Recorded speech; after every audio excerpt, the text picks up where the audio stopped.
Hunter, how you doing? Doing well. How are you? Good, good. I'm wondering, take me through what was it like at the end of the game against Texas State to kick that game-winning field goal? It was a lot of excitement, a lot of joy, a lot of adrenaline, all at the same time hitting me. I knew my team needed me to go out there and execute what we do between Caleb Cantrell, our snapper, Lucas Dean, my holder, and me being the kicker. So I think it was very important. We felt the gravity of the situation, but obviously didn't let the moment get too big for us. But just glad we could come through for the team. Did you feel any pressure individually in that moment, or what was it like for you stepping onto the field to make that kick? I didn't feel any pressure at all. And I actually asked Caleb and Lucas right after the kick, I was like, hey, did y'all feel pressured?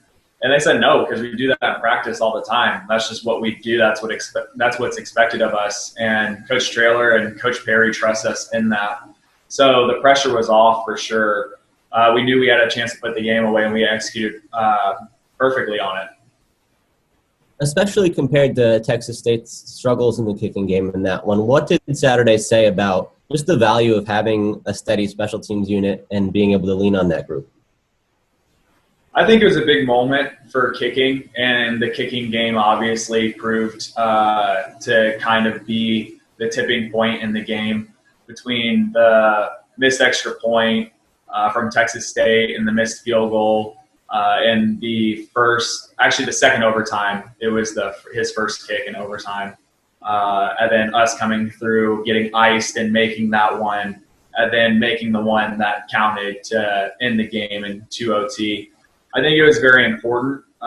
It showed our teammates that we could come through for the team. So it was a big moment for us as snapper, holder, and kicker to really pull away from the stereotypical, like, send them out in the field and just pray that they make it. No, that's what we do. We make kicks, and we go celebrate with our teammates afterwards because it's a big team effort.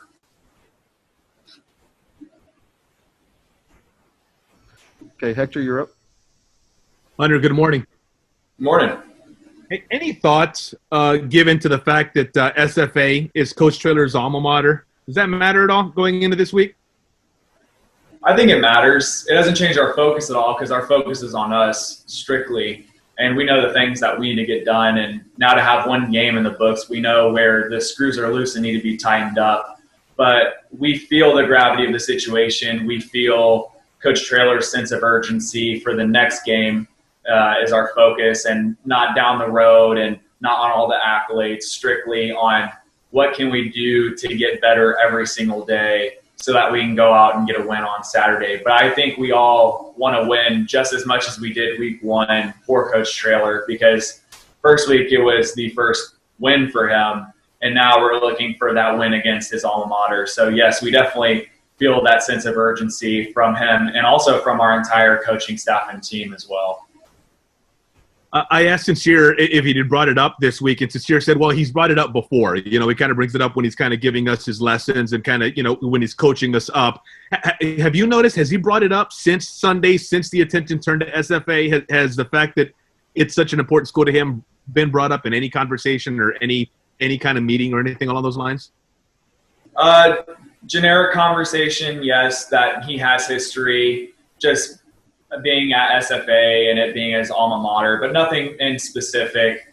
It's all been very vague as to it's just another game, and we got to go out there and execute and do what we do. And we believe that we're going to come out on top if we just execute in the fashion that we believe we can execute in.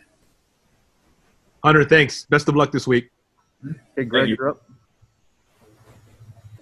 Hunter, what do you expect the atmosphere in the Alamodome to be like this week? It's hard to say. I think a lot of fans are eager to get back in the Alamodome, but obviously with reduced capacity, sometimes that can take away just from the louder noises, chants, things of that nature. But I think people will be fired up for it. I think this has been long anticipated since COVID-19 and will bring a sense of normalcy back to San Antonio.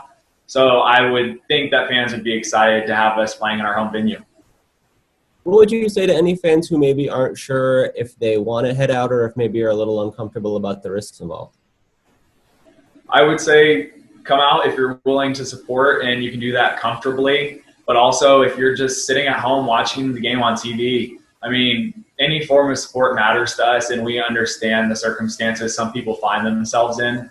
But we still know they're fans, in our book at the end of the day, and we're happy to have them rooting for us. So whatever's comfortable to you and whatever gets the job done as a passionate fan, I would say go with what's most comfortable.